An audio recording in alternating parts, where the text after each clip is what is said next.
l'activité de la Chambre de commerce tuniso-espagnole.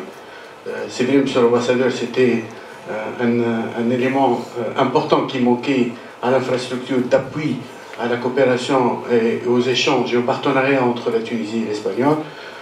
La Tunisie et l'Espagne ont toujours eu d'excellentes relations politiques, d'excellents échanges politiques à tous les niveaux. Aujourd'hui, il est important de renforcer la coopération économique, il est important de la diversifier, il est important de l'accompagner dans tous les secteurs. L'Espagne a réussi sa transition économique de façon remarquable. C'est pour nous un pays que nous voulons copier intelligemment, avec lequel nous voulons développer nos relations économiques, commerciales, culturelles, sportives, dans tous les domaines.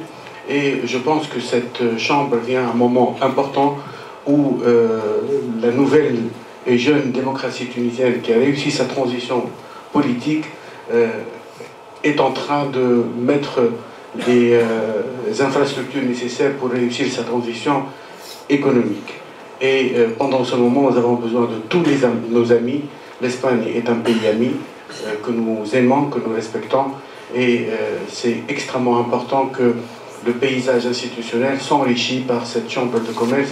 Je suis certain que nous allons pouvoir ensemble faire un excellent travail pour booster la coopération entre nos deux pays. Merci de votre attention. En fait, الشامبر التونسو-اسبانيول سي آلية جديدة معناتها اللي تخلقت باش تعاون التعاون التونسي الأجنبي بصفة عامة والتونسي الإسباني بصفة خاصة.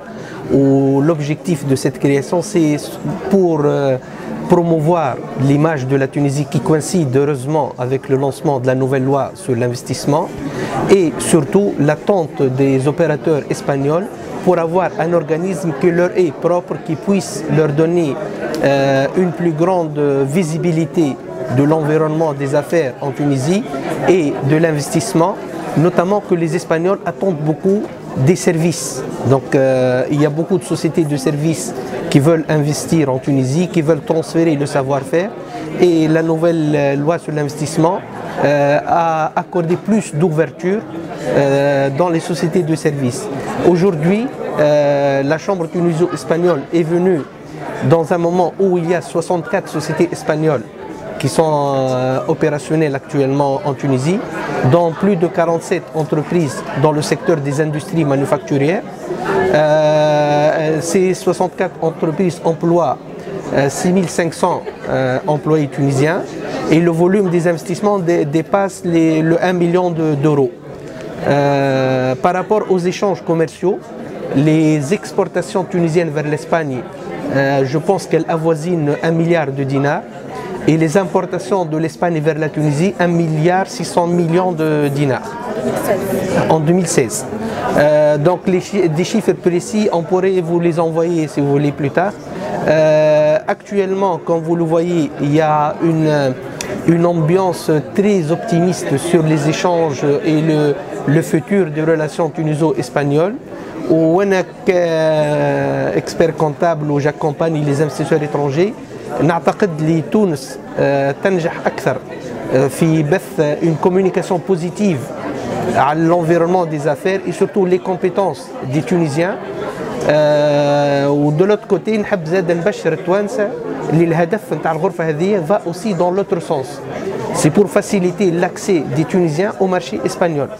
Donc pour permettre aux Tunisiens d'ouvrir des sociétés en Espagne, d'avoir plus de facilité d'obtenir des accès au travail, des accès aux opportunités économiques et de faire connaître les opportunités économiques que l'Espagne peut offrir aux opérateurs tunisiens. Le commerce et l'industrie, c'est une chambre officielle. Le siège, c'est dans l'avenue de Jugosta.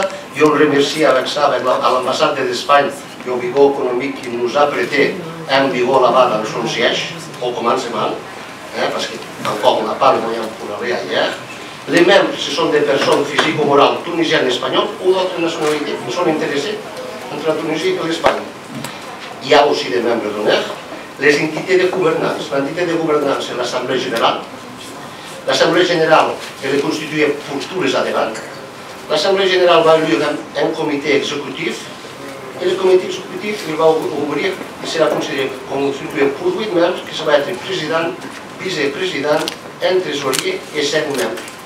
J'espère que ce comité exécutif soit le plus diversifié qui peut représenter les secteurs et les régions de la Tunisie. Ça, c'est très important. Hein. Je sais toujours qu'il y a une limitation, parce que oui, c'est limité, mais je crois qu'on peut s'en sortir. Il doit y avoir une parité de membres dans les nationalités en cas de quorum, parce qu'on sait que la partie espagnole est petite, on peut être la politique de plus de partis sociaux, mais ça c'est pas un problème important qu'il y a des votes. Il doit être des résidents, personnes résidentes en Tunisie, normal, et ne seront pas rémunérés. Ça veut dire que c'est un boulot altruiste et pour la communauté. D'accord? Il y aura un secrétaire général de nationalité tunisienne ou espagnole, celui-ci se réunirait avec un secrétaire, et sa fonction c'est incompatible avec toute autre activité commerciale. Hein? Le mandat du comité exécutif c'est 3 années renouvelables avec un maximum de 2 années consécutives. Et ça c'est pour une règle de bonne gouvernance. La bonne gouvernance c'est qui fait qu'on attire les gens. Si on voit un comité où la personne est là-bas pendant 50 ans, les gens ne parlent. Donc ça c'est un peu de bonne gouvernance. La feuille de route. La feuille de route, ça sera prochainement, on va annoncer l'Assemblée Générale Constitutive. Dans cette Assemblée Générale Constitutive, tous membres, on va les voter les membres du comité exécutif fondationnel. C'est-à-dire, quelqu'un qui peut dire, à moi, vous ne m'avez rien dit. Et c'est vrai. Les gens qui ont les mêmes droits, ou plus de droits que nous, d'être ici. Mais si on a fait une chose d'un peu discrète, c'est parce que pour aller faire une chose, c'est mieux être peu que beaucoup. Je vous dis une chose, avec 5 ou 6 personnes aux sociétés, on a fait ça. On a traîné une année et demie pour se mettre d'accord. Si on est 50, encore on serait en train de négocier. Et le but, ce n'est pas un but égoïste, parce qu'en ce moment, tout le monde peut se présenter dans la nouvelle assemblée pour être dans le bureau exécutif, pour être président, vice-président. Il va être élu démocratiquement pour les membres. Moi, je vais sortir. Il y a quelqu'un qui va rentrer, vous comprenez? Et ils vont s'en charger de lire le secrétaire et le secrétaire général. Et ces gens, c'est les gens qui vont réellement commencer à faire le boulot important de cette chambre. Parce que nous, on a fait, disons, le facile. Le difficile commence en ce moment. Mais nous, on sera là-bas aussi pour soutenir. Et j'espère que, je suis optimiste parce qu'on va trouver beaucoup de réussite. Parce qu'il y a beaucoup de potentiel entre l'Espagne et la Tunisie pour développer beaucoup de secteurs. Dans les deux sens.